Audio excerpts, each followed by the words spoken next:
आणि आता पाहणार आहोत राजकीय बातम्या। आमच्यात कोल्ड वॉर नाही हे सगळं धादांत खोटं, दाढीला हलक्यात घेऊ नका या वक्तव्याबद्दल ठाकरेंच्या गटप्रमुखांना विचारा। उपमुख्यमंत्री एकनाथ शिंदे यांच्या वक्तव्यावर अजित पवारांची प्रतिक्रिया। शिंदे आणि फडणवीसांमध्ये कोल्ड वॉर सुरू आहे अशा पद्धतीचे फडणवीस हे दादांत खोटं आहे।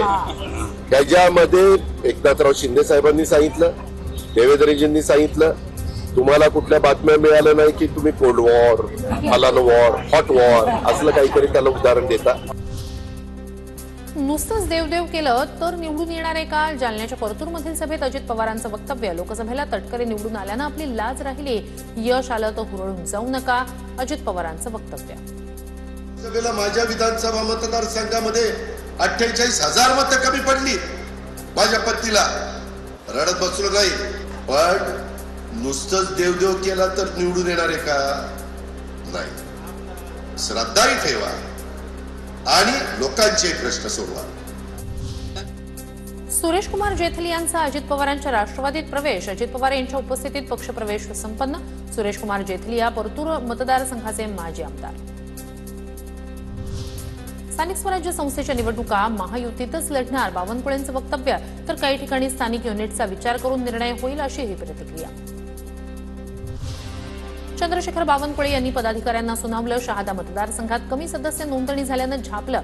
उत्तर महाराष्ट्रातील विधानसभा मतदारसंघांची जळगावमध्ये कार्यशाळा। राज्यात लव्ह जिहाद कायदा लागू झालाच पाहिजे। 8 राज्यांमध्ये हा कायदा लागू आहे, हे अतिशय महत्त्वाचं पाऊल असेल, गिरीश महाजन यांची प्रतिक्रिया। पालघरचे पालकमंत्री गणेश नाईक 24 फेब्रुवारीला ठाण्यात जनता दरबार घेणार। भाजप संपर्क प्रमुख म्हणून ठाणेकरांच्या समस्या जाणून घेणार। पक्षवाढ करण्यावर नाईकांचा भर।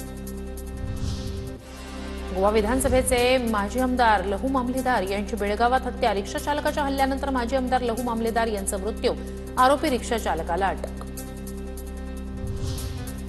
अधिवेशनादरम्यान मंत्री खासदारांसाठी भोजनाचं आयोजन केलं जातं। दिल्लीत आयोजन केलं होतं, खासदार जेवायला आले म्हणून त्यांच्यावर अविश्वास दाखवला गेला। प्रतापराव जाधव यांची ठाकरेंवर टीका। उरलेले लोकही ठाकरेंचा गट सोडतील अशी त्यांच्याकडूनच वातावरण निर्मिती, प्रतापराव जाधव यांचं वक्तव्य। संतोष त्यांच्या लोकांमध्ये आहे आणि ज्या दिवशी त्यांचा स्वाभिमान जागा होईल, सगळी लोक हे उभाटाला त्या ठिकाणी सोडून शिवसेनेमध्ये येतील।